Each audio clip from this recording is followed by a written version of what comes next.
Naranasan mo na bang maguluhan sa buhay? Yung tipong wala ka nang mahanap na kasagutan at nakakaramdam ng kakulangan, tila madilim at walang patutunguhan.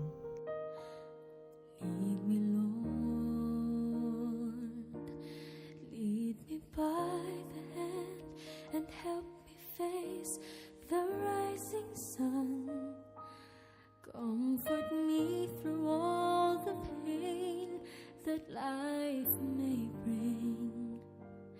There's no other hope that I can lean upon. Ganyan ang naranasan ng isa nating kapatid sa pananampalataya na itago natin sa pangalang Eva. Nagsimula ang kanyang panghihina sa pananampalataya nang dahil sa isang tukso ng katok sa kanilang tahanan na nagdala sa kanya para mas mapalagahan ang makamundong gawain at mabilis na natangay ng kaaway. Mabilis din niyang binitawan ang salita ng Diyos at unti-unting natalo ng masamang espiritu. Tunay nga ang nasusulat sa Galatia chapter 5 verse 17. Sapagkat ang mga nasa ng laman ay laban sa kalooban ng espiritu, at ang kalooban ng espiritu ay laban sa mga nasa ng laman. Laging naglalaban ang dalawang ito, kaya't hindi nyo rin magagawa ang nais nyong gawin. Panahon at lakas ay ginugol sa bisyo, na tila hindi naririnig ang malakas na tawa ng kaaway sa kanyang mga naluloko. I cannot live alone. Let me stay by your guiding love all through my life.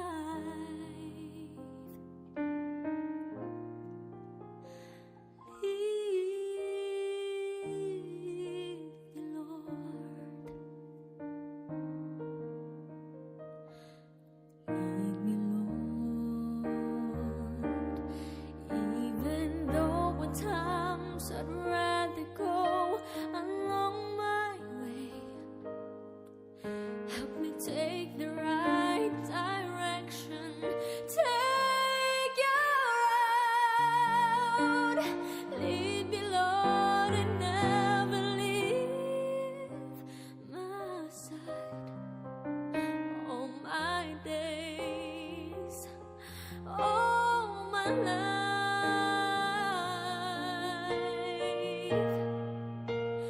you are my light. You're the lamp upon my feet. All the time, my Lord, I need you there. You are my light. I cannot live alone.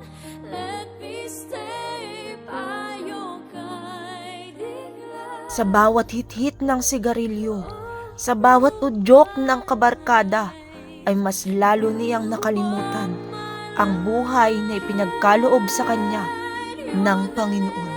Sa bawat patikim-tikim, hanggang sa ninais na rin niyang gustuhin ang mga bisyong hindi lamang lason sa kanyang espiritual, kundi maging sa kanyang katawan at kaisipan. Bawat udyok ng kabarkada, sa bawat hit-hit ng sigarilyo, ay mas lalo niyang nakalimutan ang buhay na ipinagkaloob sa kanya ng Panginoon.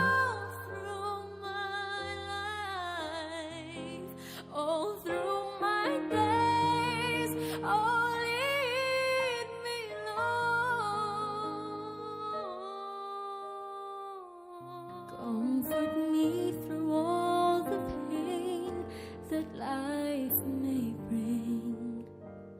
There's no other hope that I can lean upon.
You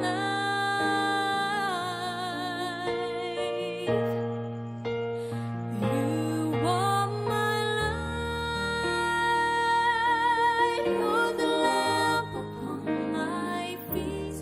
All the time, my Lord, I need you there.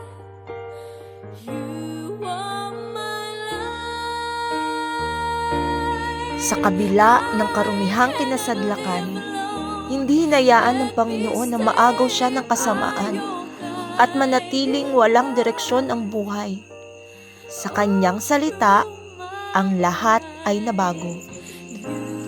Tunay na ang kanyang pangako sa Juan chapter 10 verse 28 to 30, kung saan sinabi niyang, bibigyan ko sila ng buhay na walang hanggan. Kailanman hindi sila mapapahamak at hindi sila maaagaw sa akin. Ang aking Ama na siya nagbigay sa kanila sa akin ay lalong dakila sa lahat at hindi sila maaagaw ni numan sa aking Ama. Ako at ang Ama ay isa.